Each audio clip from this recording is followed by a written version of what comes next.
সৎ, যোগ্য, জনকল্যাণ নিবেদিত প্রার্থীকে বাছাই ভোটারদের সহায়তা করা।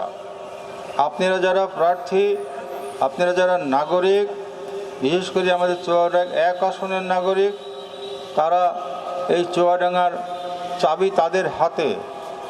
তারা সৎ, যোগ্য, নিরপেক্ষ, জনকল্যাণে নিবেদিত ব্যক্তিকে ভোট প্রদান করে তাকে আমরা জয়যুক্ত করব।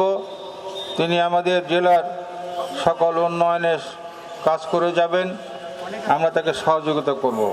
আমরা আশা রাখি আগামী 12 তারিখের নির্বাচন উৎসব মুখর, প্রাণবন্ত এবং জনবান্ধব, সুষ্ঠু নিরপেক্ষ একটি নির্বাচন ইনশাল্লাহ অনুষ্ঠিত হবে।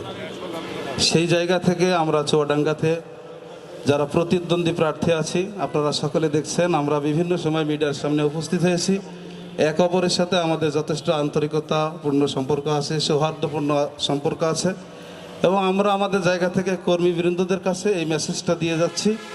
প্রত্যেকটা সংগঠনের দায়িত্বশীল কর্মীবৃন্দ তারা যেন মাঠ পর্যায়েও পারস্পরিক সৌহার্দ্য, সম্প্রীতি এবং আন্তরিকতার বন্ধনে আবদ্ধ থেকে আগামীর দেশ গঠনের কাজে তারা আত্মনিয়োগ করে। আমরা আমাদের সকল নেতাকর্মীদের প্রতি ইতিমধ্যে আহ্বান জানানো শুরু করেছি যে সকলে মাঠে যেন ভ্রাতৃত্ব এবং সৌহার্দ্যপূর্ণ পরিবেশে তার নির্বাচনী ক্যাম্পেইন করেন এবং কেউ কারোর জন্য কোনো প্রকার অবস্ট্রাকশন সৃষ্টি না করেন। এটা আমাদের পক্ষ থেকে আমাদের নেতাকর্মীর প্রতি মেসেজ আমরা দিচ্ছি।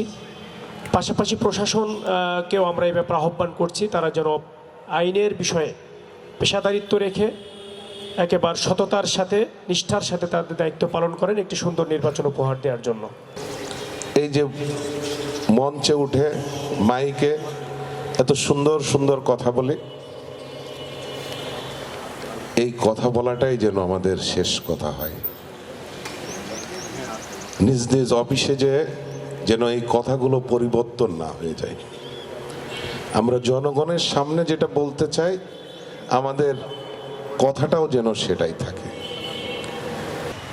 আমাদের এখানে এখন এই জনদুর্ভোগ সৃষ্টি হয়েছে, যান চলাচলে রাস্তাঘাটগুলো জাম হয়ে যাচ্ছে সামান্যতেই। এর প্রধানতম কারণ হলো যে আমাদের কোনো বাইপাস সড়ক নেই। এটা আমাদের বিভাগের সব জায়গায় আছে, আমাদের এখানে নাই। তো এইটা আপনারা নির্বাচিত হলে এইটা কত তাড়াতাড়ি এই বাইপাস সড়ক তৈরি করে জনদুর্ভোগ আপনারা নিরসন করবেন, এইটা আপনাদের কাছ থেকে জানতে চাই। যে আমাদের চুয়াডাঙ্গার জন্য এটা একেবারে খুবই কষ্টের একটা বিষয়, যানজট, যেটা নাগরিক সুবিধা থেকে আমরা বঞ্চিত। এটা একটা প্রপোজাল যেভাবে আছেন সেটা তো নিঃসন্দেহে এটা বাস্তবায়ন হবে, সেটা যেই নির্বাচিত হোক এটা সবার আগে প্রায়োরিটি পাবে। নির্বাচিত সরকার আসলেই ওই রাস্তা বের হয়ে যাবে। আমরা মনে হয় চেষ্টা করব 2026 সালেই ওই বাইপাস সড়ক হয়ে যাবে ইনশাল্লাহ। আমরা যদি ইনশাল্লাহ নির্বাচিত হতে পারি তাহলে রাষ্ট্রীয় যে সক্ষমতা আমাদেরকে দিয়েছে সেই জায়গা থেকে নাগরিকের সুবিধার্থে অবশ্যই আমরা সর্বোচ্চ দায়িত্বশীলতার পরিচয় দেব এবং নাগরিকদের অধিকার বাস্তবায়নে এবং যে জ্যাম আছে জ্যামটা দূরীভূত করার জন্য যা যা করণীয় আমরা সেটা করব ইনশাল্লাহ। তো আমাদের নারীর কর্মক্ষেত্রে, আত্মকর্মসংস্থান ক্ষেত্রে আপনাদের করণীয়টা কি এবং এই সমাজ সংস্করণে যে নারীদের যে মানে বৈষম্য আছে পুরুষের সাথে, সেটা কিভাবে মানে সংস্করণ করবেন আপনারা? সেটা প্রশ্ন দুটো হয়ে গেল, কর্মসংস্থান একটা, বৈষম্য একটা। আপনি কোনটাকে প্রায়োরিটি দিবেন? কর্মসংস্থানটা আমি ওকে, নারী কর্মসংস্থান সম্পর্কে আপনাদের কোনো পরিকল্পনা আছে কি? গণবিরোধী, সাম্প্রদায়িক ব্যক্তি ও কালো টাকার মালিককে ভোট দেব না।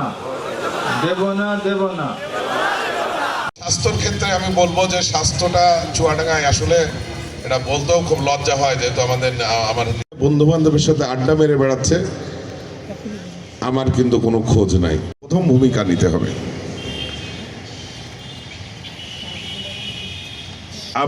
আজকে আমরা যুব সমাজ এই জায়গাটার থেকে সবার জন্য রাষ্ট্র যেভাবে কাঠামো